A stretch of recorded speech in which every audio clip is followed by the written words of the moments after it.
idol, magandang araw sa ating lahat. Lagay ng trapiko mga idol dito sa may Ayala. Maluwag sa mga oras ito.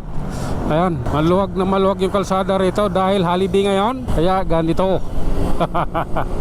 Pagmamanila tayo mga idol, tingnan natin kung anong meron sa kalsadang ito. Kasi dito madadaanan dito ng linggo eh. May mga nag-ano dyan eh, pag linggo. May nagja-jogging dyan, may bisikleta, mga ganon. Kaya di siya madadaanan ng linggo. Pero pag Lunes hanggang Sabado, pwede. Kahit ganito, holiday, nakakadaan ka. Okay? Mag-overtake tayo dito idol. Ayan. Bilis-bilisan din naman natin ng konti kahit papaano. Minsan lang naman tumaganito kaluwag. Diba? So, takbo tayo na 60. Okay, di ba? Ano siya? Maganda yung takbo dito dahil walang traffic. Sitwasyon dito sa Ayala Avenue, napakaganda dahil walang traffic at holiday ngayon. Okay? Relax lang. Ano natin to? Namnamin natin. Minsan lang yung ganito. Sige lang. Stop, look and listen. Ano yan? Stoplight nga talaga. Okay, waiting tayo idol ha. Kailangan natin maghintay sa stoplight. Okay, let's go idol. Tara, let's. Sige lang. May ano rito, may gumagawa.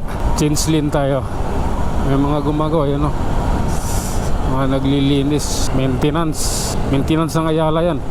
Trabaho talaga nila ang ayusin ang kalinisan ng kalsada rito, panatilihing malinis at kaaya-aya sa mata ng mga tao.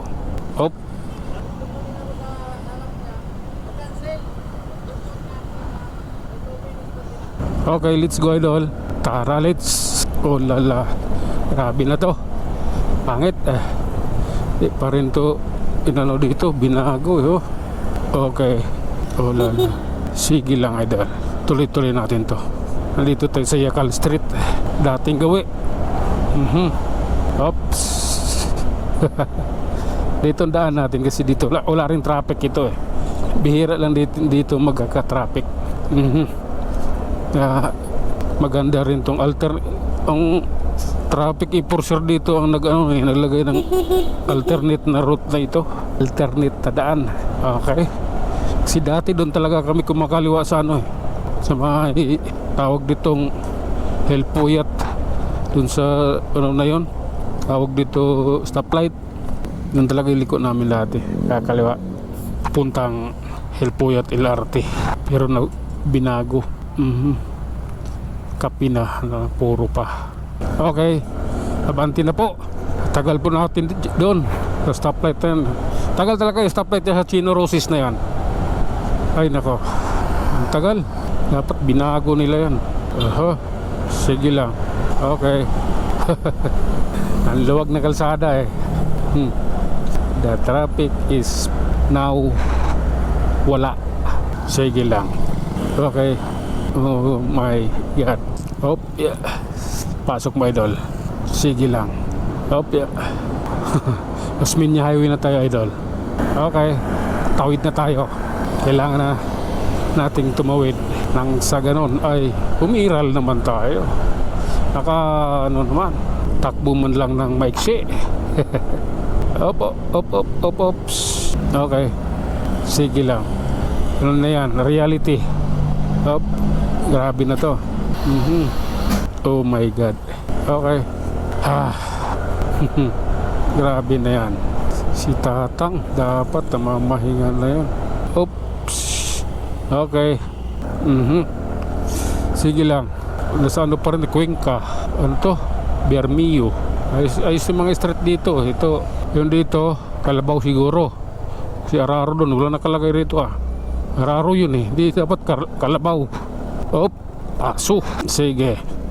Helpuyat na tayo idol. Oh lala. Oh my God. Ito yung katotohanan. Sa kabila ng lahat. Yung pala dapat hindi sa likod or sa gitna, sa kabila ng lahat. Okay ko lang naalala. Pasensya na po. Magkakaedad na Okay.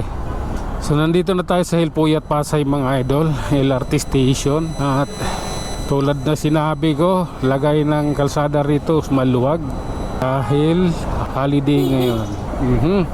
Sige. Op, ya. Oh lala. Grabe na yan. Aha. Sige lang. Op. Oh la. Okay. Grabe na to, idol. Ito. Ano lang, alalay lang tayo. Ang luwag ng kalsada kasi yun, nakakapanibago to kasi. Tanyo naman yan, oh. Samantalang kahapon, linggo, anak ng tungaw, traffic, di ba? Tapos ngayon, National Heroes Day ba ngayon? Oh, ganito ang kalsada. Wala. Sige, nandito na tayo sa Ocampo Street mga idol, Manila. Ayan. Wow. Good morning, sir. Checkpoint tayo mga kaibigan. Ano hanap, sir? Thank you, sir. Okay na. Tapos na tayo sa checkpoint natin. Oh. Banti na tayo. Checkpoint. Sir, shout out, sir. Oh, lala. At checkpoint tayo dito sa ang tagal. Bago ulit tayo na checkpoint. Ito sa Beto Cross LRT Station, LRT. Yan lang muna mga idol. Hanggang sa muli. Maraming salamat.